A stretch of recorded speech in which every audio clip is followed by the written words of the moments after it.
Hello everyone, welcome to EIA science park YouTube channel. இன்றைக்கு நாங்கள் நடைபெற்று முடிந்த 2025ஆம் ஆண்டு பயாலஜி எம்சிக்யூ பேப்பரில் 41 தொடக்கம் 50 வரையிலான வினாக்களுக்கான விளக்கத்தான் பார்க்க போகிறோம். வாங்க வீடியோக்குள்ளே போவோம்.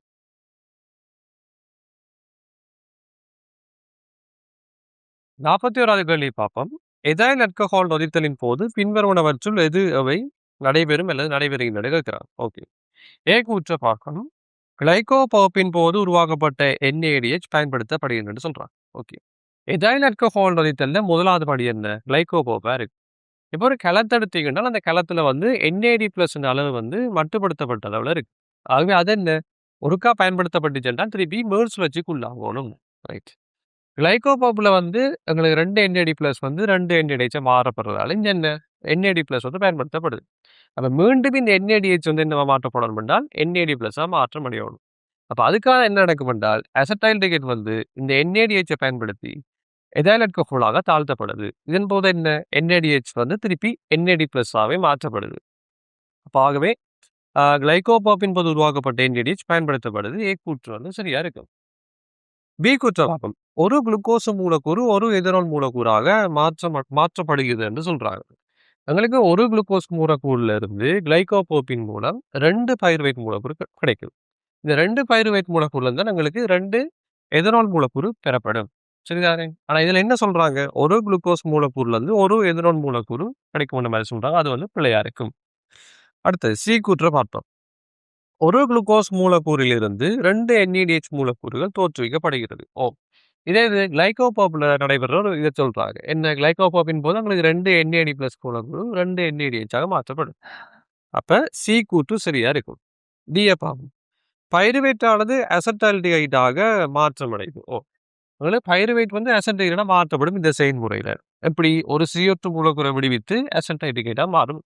2 பைருவேட் 2 CO2 வெளியிட்டு உங்களுக்கு 2 அசட்டைடிகேட்டா மாறப்போகுது. அப்ப டி கூற்றும் சரியா இருக்கு. ஈ கூற்ற பார்ப்போம். ஒரு பைருவேட் மூலக்கூறில் இருந்து 2 CO2 மூலக்கூறுகள் விடுவிக்கப்படும். இதாவது உங்களுக்கு ஒரு பைருவேட் இந்த பைருவேட் இந்த 3 கார்பன் சேர்வை, அசட்டைடிகேட் 2 கார்பன் சேர்வை. அப்போ ஒரு பைருவேட் அசட்டைடா மாறிக்குள்ள ஒரு CO2 மூலக்கூறை விடுவிக்கும். அப்ப 2 பைருவேட் 2 CO2 மூலக்கூறை விடுவிக்க போகுது. இதுல என்ன சொல்றாங்க, ஒரு பைருவேட் மூலக்கூறுல இருந்து 2 CO2 மூலக்கூறு வருவாங்க. அந்த கூற்று பிள்ளையா இருக்கும். ஆகவே இந்த கேள்விக்கு ஏயும் சியும் சரி, ஈயும் சியும் டியும் சரியா இருக்கும். அவை 41க்கு 2வது விட பொருத்தமா இருக்கும்.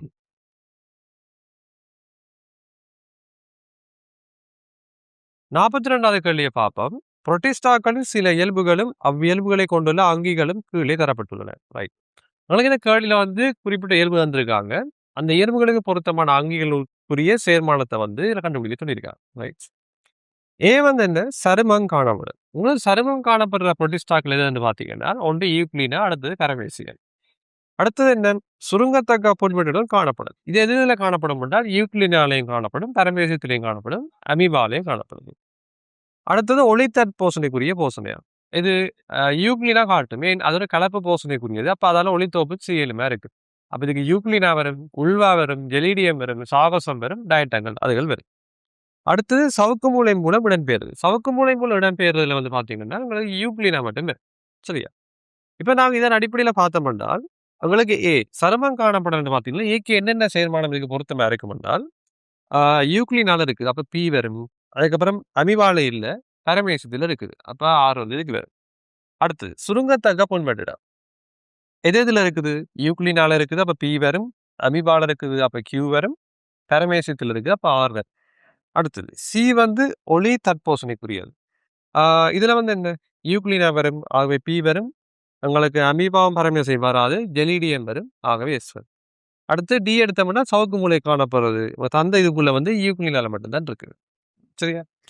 ரைட். அப்ப இதுல இருந்து நாங்க பார்க்கலாம், எங்களுக்கு என்ன, சவுக்கு மூளை மூலம் இடம்பெயர்றதுக்கு இதுல யூக்ளினா மட்டும் பி மட்டும் தான் வரும். அதுல இருந்து பார்த்தோம் என்றால் உங்களுக்கு அப்படியும் சி என்ற விடையும் இ என்ற விடையும் வரப்போறது இல்லை. ரைட். இனி ஏயும் பியும் டியும் சரியா இருக்குன்னு பார்த்தோம்னா சரி. ஏல பாத்தீங்கன்னா ஏக்கு ஆர் வரும், சரி. பிக்கு கியூ வரும், அது சரி. சிக்கு எஸ் வருது, அப்ப அது சரி. டிக்கு பி வருது. அப்ப ஏ என்ற விட சரியா இருக்கு. பியை பார்ப்போம். ஏக்கு ஆர் வருது, அது சரி. பிக்கு ஆர் வருது, அதுவும் சரி. சிக்கு எஸ் வருது, அதுவும் சரி. டிக்கு பி வருது, அப்ப அதுவும் சரி. பி என்ற கூட்டும் சரியா இருக்கும். சி வராது. டி சரியான பார்ப்போம். ஏக்கு வந்து ஆர் வருது சரி. பிக்கு வந்து கியூ வருது அது சரி. சிக்கு வந்து பி வருது அதுவும் சரி. டிக்கு வந்து பி வருது. அப்ப உங்களுக்கு ஏ, பி, டி இந்த 3ம் வந்து சரியா இருக்குது. ஆகவே 42வதுக்கு முதலாவது விட பொருத்தமா இருக்கும்.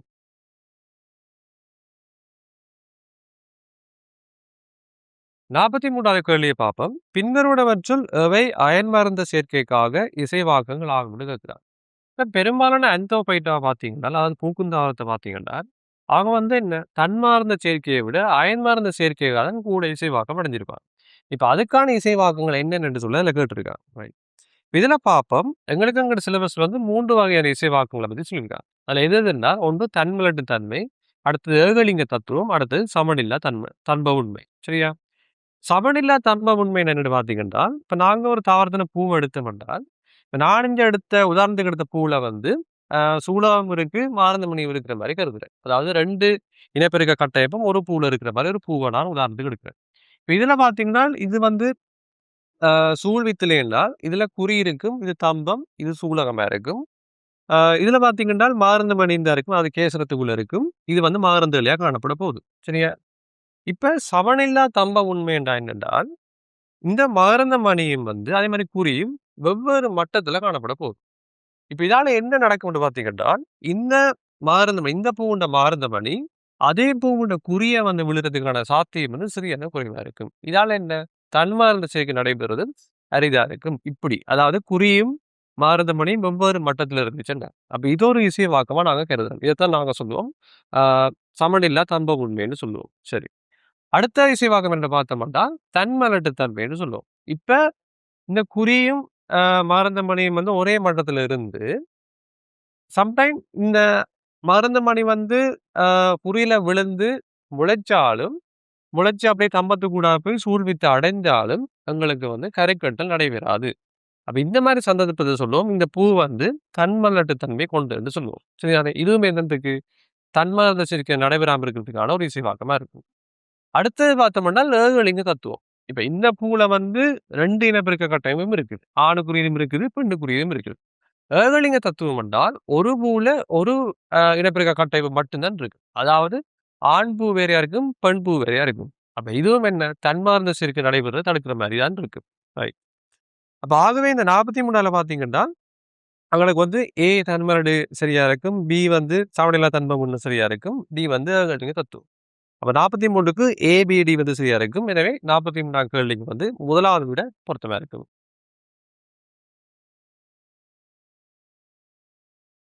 44வது கேள்வியை பார்ப்போம். பின்வருவனவற்றுள் மனித மேலணி இழையங்களின் பிரதான தொழில்கள் எவை என்று சொல்லி கேட்கிறார். ஓகே பார்ப்போம். ஏ சுரத்தல். மேலணி இழையம் வந்து சுரத்தல் தொழிலை மேற்கொள்ளும். இப்ப மேலணி இழையத்துல பார்த்தீங்கன்னா எங்களுக்கு எளிய கனமேலணி வந்து எங்கெங்க காணப்படுது? உமிழ்நீர் சுரப்பிலையும் காணப்படும். அதுக்கப்புறம் சிறுநீராதிலையும் காணப்படும். அப்ப இந்த இடத்துல காணப்படுறதால வந்து நீங்கள் வந்து சுரத்தல் தொழிலை மேற்கொள்ளும். ஆகவே எங்களுக்கு ஏ வந்து சரியா இருக்க போகுது. அடுத்து பி காவலியாக தொழிற்படும். எங்களுக்கு மேலணி நிலையம் இல்ல. தொடுப்பிழையத்துல இருக்கிற கொழுப்பிழையம் தான் வெப்ப காவலியா தொழிற்பட போகுது. அப்ப ஆகவே வந்து பி வராது. அடுத்து சி அகத்துறிஞ்சல். எளிய மேலணியில இருக்கிற எளிய கம்ப மேலணி வந்து எங்கட சிறுகுடல்ல மே உட்புற மேலணியா காணப்பட போகுது. அப்ப அங்க என்ன போசனை பொருட்கள்ல அகத்துறிஞ்சல் நடைபெற போகுது. ஆகவே வந்து எங்களுக்கு சி வந்து சரியா இருக்கும். அகத்துறிஞ்சல். அடுத்து டி பாதுகாப்பு.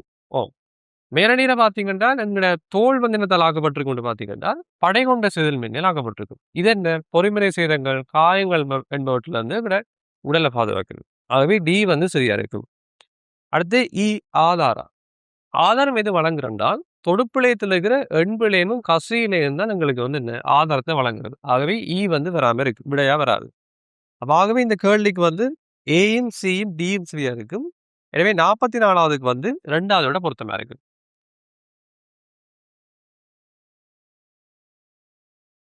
45வது கேள்வியை பார்ப்போம். மனித வெண்குருதி குழியங்கள் தொடர்பான சரியான கூற்று அல்லது கூற்றுக்களை தெரிவு செய்க.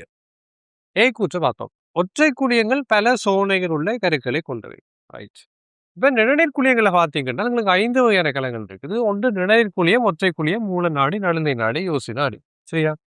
இதுல பார்த்தீங்கன்னா, மூல நாடி, நடுநிலை நாடி, யோசி நாடியில் இருக்கிற கருக்களை பார்த்தோம்னா, அவங்க சோனைகளா பிரிக்கப்பட்டு ஒன்றோடு இணைக்கப்பட்டு ஒரு தனிக்கருவா காணப்பட போகுது. இதே ஒற்றை குழி இந்த கருவை பார்த்தோம்னா அது மடிப்படைஞ்சு ஒரு அவரை வித்து ஷேப்ல வந்து அந்த கரு வந்து காணப்படும். அதனால இந்த ஏக்கூற்று வந்து பிள்ளையா இருக்கு. மெயின் இதவங்க சொல்றாங்க பல சோனை உள்ள கருக்கள் மாதிரி இருக்கும் மாதிரி சொல்றாங்க. அப்ப ஏக்கூற்று பிள்ளையா இருக்கும். பி கூற்ற பார்ப்போம். உயிர்ப்பிக்கப்பட்ட மூல நாடிகள் காயம் ஏற்படும் போது சைட்டோகைன்ஸை விடுவிக்கின்ற மாதிரி சொல்றாங்க. இது வந்து எதுல நடக்குது என்றால் அலட்சிதர் தூண்டற்பேர்ல பாத்தீங்கன்னா காயம் ஏற்படக்கூடிய அங்க வந்து என்ன நடக்கும்னா உயிர்ப்பிக்கப்பட்ட தென்குழிய கலங்கள், அதாவது பெருந்தின் கலங்களும் நடுநிலை நாடுகளும் நாங்க தென்குழிய கலங்கள் நாங்க சொல்றது இதுல. அந்த தென்குழிய கலங்கள் உயிர்ப்பூட்டப்பட்டு அந்த இடத்துக்கு வந்து காயமேற்பட்ட இடத்துக்கு வந்து சைட்டோகைன்ஸை வெளியிடும். இந்த சைட்டோகைன்ஸ் என்ன செய்ய போகுது? அந்த காயமேற்பட்ட இடத்தை நோக்கி வந்து குருதி இந்த பாய்ச்சல வந்து அதிகரிக்க போகுது. சரியா? இதுல என்ன சொல்றாங்க? உயிர்ப்பிக்கப்பட்ட மூல நாடி என்றாக ஆய்வு அது வந்து பிள்ளையா இருக்கும். ரைட். சி கூட்ட பார்ப்போம். நிணநீர் குழியங்கள் தற்சிறப்பற்ற பாதுகாப்பில் ஈடுபடுகின்றன என்ற மாதிரி சொல்றாங்க. அதாவது நிணநீர் குழியங்கள் என்ன வரும்? இயற்கையா கொள்ளும் கிளம்பு வரும். டி பி நிணநீர் குழியங்கள் வரும். இதுல இயற்கையா கொள்ளும் கிளம்பு வந்து உள்ளார்ந்த நிற்படத்தில் வரும். அதாவது குறிப்பிலக்கற்ற நிற்படத்துக்குள்ள வரப்போகுது. அப்ப அது என்ன? தற்சிறப்பாக ஒரு குறித்த நோயாளிக்கு எதிரான நிற்பட தூண்டற்பெற காட்டாம பரவலாக எல்லா பிறவர்களுக்குமே எதிராக பொதுவான நிற்பட தூண்டற்பெற காட்டப்போகுது. அப்ப அதால பாத்தீங்கன்னா நிழலை குழியங்கள் தற்சிறப்பற்ற பாதுகாப்பில் ஈடுபடும் என்று கேட்டால் அந்த கூற்று சரி. அடுத்தது டி கூற்ற பார்ப்போம். நடுநிலை நாடுகள் நோயாளியை உள்ளெடுக்க கூடியது. இது சரி. ஏனென்றால் நடுநிலை நாடுகளை நாங்கள் என்ன சொல்லுவோம்? தென்குழிய கலங்கள்னு சொல்லுவோம். தென்குழிய கலங்கள் என்னென்றால் தென்குழிய செயற்பாடு செய்கிற கலங்கள் தான் உண்மையா. தென்குழியம் என்றால் என்ன? களத்துக்கு வெளியில இருக்கிற ஒரு பதார்த்தத்தை உள்ளெடுத்து அழிக்கக்கூடிய ஆற்றலாக தென்குழியம் என்று சொல்லுவோம். அப்ப இந்த செயலை செய்யக்கூடிய களங்கள் எல்லாம் இந்த தென்குழிய களங்கள் என்று சொல்லுவோம். அதுக்குள்ள ஒரு ஆள் தான் யாரு? நடுநிலை நாடி. ஆகவே டி கூற்றும் சரி. ஈ கூற்ற பார்ப்போம். வீக்க துளங்களின் போது யோசினாடிகள் ஹிஸ்டமினை விடுவிக்கும் என்று சொல்றாங்க. வீக்க துளங்கள் எப்ப நடக்கும் என்றால் இதுவும் அலட்சிதர் தூண்டற்பெறின் போது மட்டும்தான். எப்படி என்றால் இப்ப உங்களுக்கு காயம் ஏற்பட்டோட என்ன நடக்கும்? அடிநாட்ட களங்கள் வந்து ஹிஸ்டமினை விடுவிக்க போகுது. ஹிஸ்டமின் என்ன செய்யும்? அந்த காயம் ஏற்பட்ட இடத்துல இருக்கிற குருதி கலங்கள்ல ஊடு புகவிடும் தன்மையும் விரிவடையும் தன்மையும் அதிகரிக்க போகுது. இதால என்ன நடக்கும்? அந்த காயம் ஏற்பட்ட இடத்தை நோக்கிய குருதியின் பாய்ச்சல் அதிகமா இருந்து அங்க பாய்கள் தேங்கி அந்த இடம் வந்து வீங்க போகுது. காயம் ஏற்படும் ஒரு வீக்கம் வந்து ஏற்படும். இதுல என்ன சொல்றாங்க? வீக்க துளங்களின் போது யோசினாடிகள் ஹிஸ்டமினை விடுவிக்குமா? இல்ல, அடிநாட்ட களங்கள் தான் ஹிஸ்டமினை விடுவிக்கும். ஆகவே கூற்று பிள்ளையா இருக்கும். எனவே இந்த கேள்விக்கு சியும் டியும் சரியா இருக்கும். எனவே 45வது 4வது விட பொருத்தமா இருக்கும்.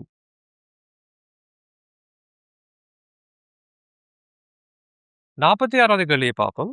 மனித மூலிய மேற்பட்டின் ஒன்றிணைப்பு பரப்புகள் பொறுப்பாக இருப்பதுன்னு சொல்லி கேட்கிறார். ஓகே. மனிதன மூலிய மேற்பட்டில வந்தவங்களுக்கு 3 வகையான பரப்புகள் இருக்கு. ஒன்று வந்து புலன் பரப்பு, அடுத்தது ஈட்ட பரப்பு அல்லது ஒன்றிணைந்த பரப்புன்னு சொல்லுவோம்.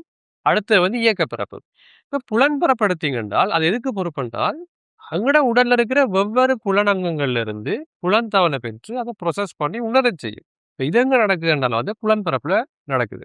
இப்போ உதாரணத்துக்கு பார்த்தோம்னா உங்களோட தோல்ல இருக்கிற புலனங்கங்கள் வந்து வெப்பநில குளிர் போன்ற புலந்தவனை வந்து உங்களுக்கு மூளைண்ட புலன் பரப்பு வந்து கடத்த போகுது.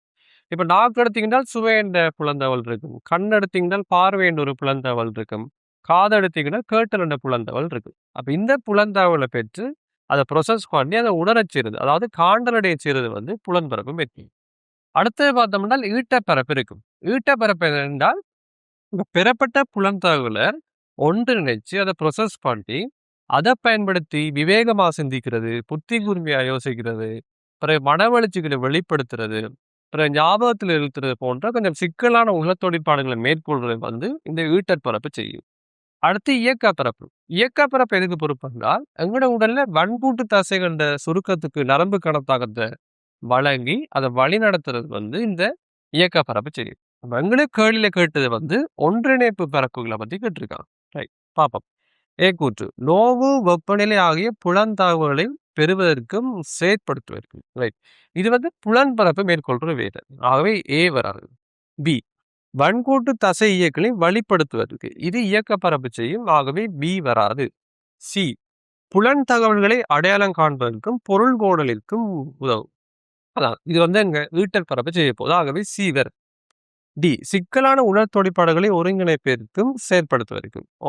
சிக்கலான உடல் தொழிற்பாடுனா என்ன? புத்தி கூர்மை, விவேகமா சிந்திக்கிறது, ஞாபகப்படுத்துறது, மனவளர்ச்சிகள் இதெல்லாம் சொல்றாங்க. ஆகவே டி வந்து வேற இருக்கு. பார்வை, கேட்டல் ஆகிய புலன் தகவலை பெறுவதற்கு செயற்படுத்துவார். இது புலன்பரப்பு செய்தி. ஆகவே வந்து இந்த கேள்விக்கு சிடி சரியா இருக்கும். எனவே 46க்கு 4வது விட பொருத்தமா இருக்கும்.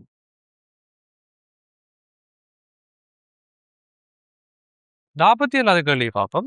மனித விந்துகள். ஓகே. மனித விந்த பத்தி சில கூற்றுகள் தராங்க. இதுல சரியான கூற்று சொல்லி செலக்ட் பண்ணுவோம். கூற்றை பார்ப்போம். பூப்பிற்கு முன்னர் உற்பத்தி ஆவது இல்லையா? ஆண் வந்து பூப்படையும் போதுதான் எங்களுக்கு உண்மையாவே விந்து உற்பத்தி வந்து ஆரம்பமாகும். ஆகவே கூற்று வந்து சரியா இருக்கும். தலையில் திரிப்சினை கொண்டுள்ளது. இப்ப எங்களுக்கு விந்தண்ட கட்டமைப்படுத்தப்பட்டால் இந்த 3 பகுதிகளா பிரிச்சிருக்கேன். ஒன்று தலை, நடுத்துண்டு, வால் துண்டுன்னு சொல்லுவோம். தலையும் நடுத்துண்டும் அண்டளவா வந்து ஒரே பெருமண்ல இருக்கும். வால் துண்டு பெருசா இருக்கும்.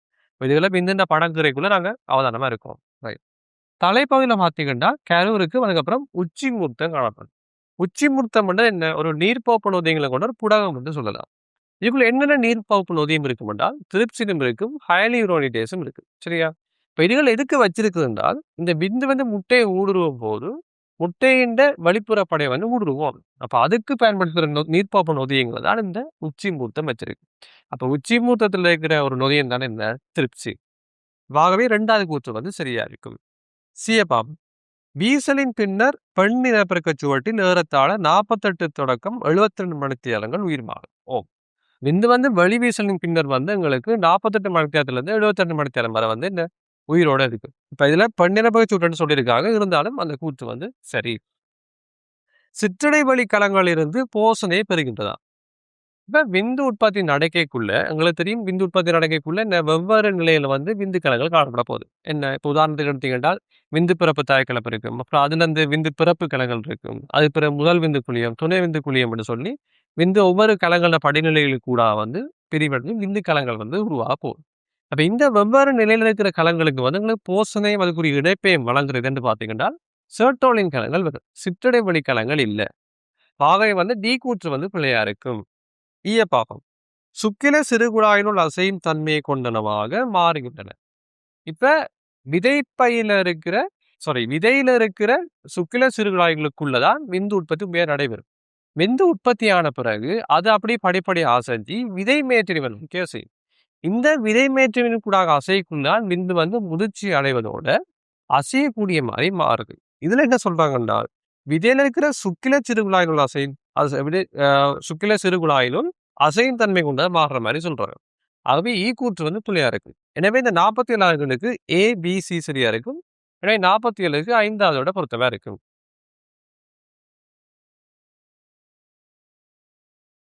48வது கேள்வியை பார்ப்போம்.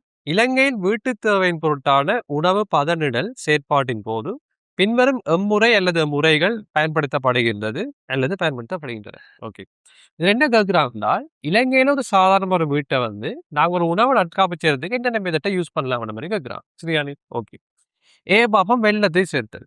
வெள்ளம் சேர்க்கிறது வந்து அநேகமா எல்லா வீட்டிலையும் வந்து ஒரு சாதாரணமா ஒரு உணவு நட்காப்பு சேர்த்து பயன்படுத்துற மெத்தட்டா இருக்கு. சரியா? இப்போ உதாரணத்துக்கு எடுத்தோம்னா நாங்க என்ன பழச்சுளைகளுக்கு நாங்க வெள்ளப்பாகல சேர்த்து அதில் ஜாம் தயாரிச்சு பாவிக்கிறதுலாம் வந்து ஒரு இதுக்கு ஒரு உதாரணமா இருக்கு. அடுத்து உப்புறது ஒரு கோமனா வீடுகளில் பயன்படுத்தக்கூடிய உணவு நட்காப்பு முறையில உண்டாவது. அடுத்தது அசெட்டிக் அமிலத்தை பயன்படுத்துது. ஓகே. அசெட்டிக் அமிலத்தின் ஒரு ஐதான வடி வந்து நம்மளோட வீட்டில் இருக்கிற வினாகிரி. அப்ப அந்த வினாகிரியை பயன்படுத்தினாங்க என்ன உணவுகளை நற்காப்பு செய்து கொள்ளலாம். அடுத்து உலர்த்தல் என்ன புராதன காலத்துல இருந்தே பயன்படுத்தி வர ஒரு உணவு நட்காப்பு முறையில் உண்டு. அது வீட்டிலையும் நாங்க பயன்படுத்தினாங்க. ஆகவே உலர்த்துதலும் உண்டு. அடுத்து கதிர்வீச்சை பயன்படுத்தல். கதிர்வீச்சல நாங்க என்னென்ன பயன்படுத்துவோம்னு பார்த்தீங்கன்னா உயர் வேகத்துல ஆக்சுவலேட் பண்ணி நிலத்தகவல் வரும். பிறகு எக்ஸ் கதிர்கள் வரும். உயர் சக்தி கொண்ட காமா கதிர்கள் வரும். அப்ப இதெல்லாம் என்ன வீட்டில் தயாரிச்சு இதன் மூலம் உணவுல நற்காப்பு செய்யலாம் சாத்தியம் இல்லை. அப்ப ஆகவே வந்து வராது.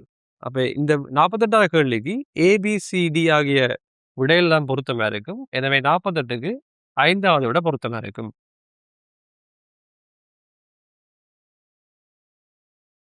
49வது கேள்வியை பார்ப்போம்.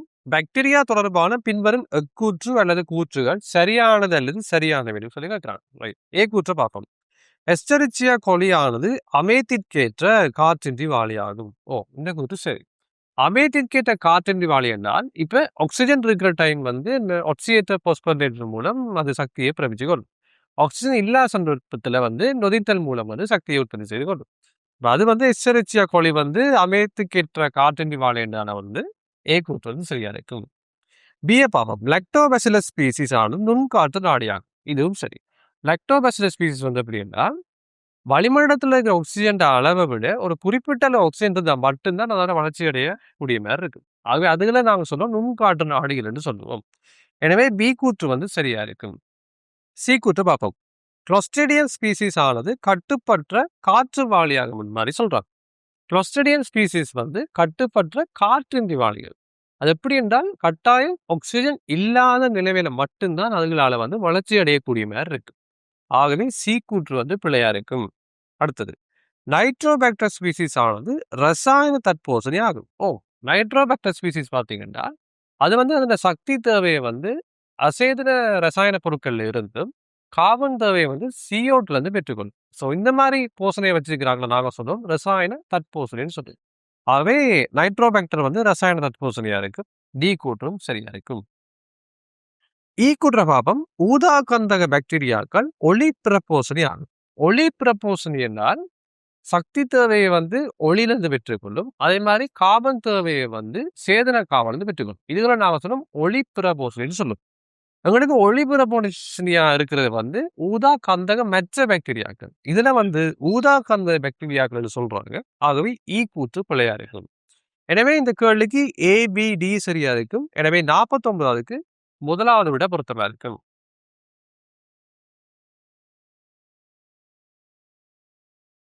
50வது கேள்வியை பார்ப்போம்.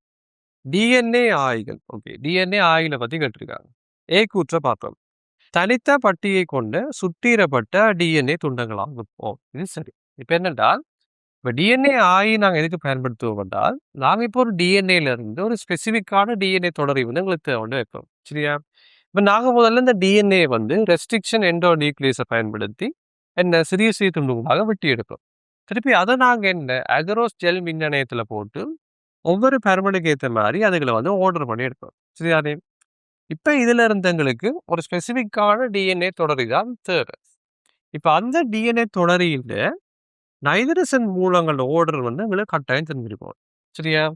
அப்ப இந்த டிஎன்ஏல இப்போ இந்த டிஎன்ஏ ஒற்றை பட்டிகையோட நிரப்பக்கூடிய மாதிரி மற்ற ஒற்றை பட்டிகையை வந்து நாங்க தயாரிச்சு கொள்ளுவோம். அதோட நாங்க என்ன சேர்த்து கொள்ளுவோம் என்றால் ஒரு கதிர் தொழிற்பாட்டு சமதானி அல்லது உறிஞ்சி ஒளி வீசும் ஒரு மூலக்கூறை சேர்ப்போம். இப்படி சேர்த்து தயாரிக்கிற ஒரு டிஎன்ஏ அல்லது ஒரு ஆர்என்ஏவும் இருக்கலாம். ஆர்என்ஏன்னு ஒரு தொடரை நாங்க டிஎன்ஏ ஆய் என்று சொல்லுவோம். இனி நாங்க இந்த அகரோ ஜெல் மின்னியத்துல வந்து ஆர்டர் பண்ணி எடுத்த டிஎன்ஏ துண்டங்களை இயற்கையை அகற்றி போட்டு இந்த டிஎன்ஏ ஆயை வந்து நாங்க அதுக்குள்ள போட்டோம் என்றால் அவங்களுக்கு தேவையான இந்த ஸ்பெசிபிக்கான டிஎன்ஏ தொடரையோடு வந்து இந்த ஆய் வந்து இணையும். சரியானே? இப்ப நாங்க வந்து சுட்டியறதுக்காக என்ன கதிர் தொழிற்பாட்டு சமதானி போட்டிருக்கோம் அல்லது உறிஞ்சி ஒளி வீசும் மூலக்கூறையும் சேர்த்திருக்கோம். சரியா? அப்ப கதிர் தொழிற்பாட்டு சமதானி போட்டிருந்தோம்னா நாங்க இதுக்குள்ள போட்ட பிறகு அது கதிர்வீசலை வெளிப்படுத்த வெளிக்கிடும். அப்ப அதுல இருந்து கண்டுபிடிக்கலாம் இந்த ஸ்பெசிபிக்கான டிஎன்ஏ தொடரியம். சரியானே? அல்லது என்ன யூவி லைட். இப்ப இதுல நாங்க உறிஞ்சி ஒளி வீசும் மூலக்கூறு இணைச்சிருந்தோம்னா நாங்க யூவி கதிர்களை பயன்படுத்தி அந்த டிஎன்ஏ வந்து எங்களுக்கு ஸ்பெசிபிக்காக தேவையான நியூக்ளியர் அதாவது டிஎன்ஏ தொடரியை வந்து எங்களால வந்து அடையாளம் காணக்கூடிய மாதிரி இருக்கு. அப்ப இதுக்கு தான் நாங்க ஆயியை வந்து பயன்படுத்துவோம். பேக்கூற்று பார்ப்போம். தனித்த பட்டிகையை கொண்ட சுட்டியிடப்பட்ட டிஎன்ஏ துண்டங்கள் ஆகும். இது சரி. இந்த டிஎன்ஏ துண்டமாக இருக்கலாம். அது ஆர்என்ஏ நாங்கள் கலப்பு பிறப்பாக்கம் செய்து இந்த துண்டை நாங்கள் தயாரித்து கொள்ளலாம். ரைட்.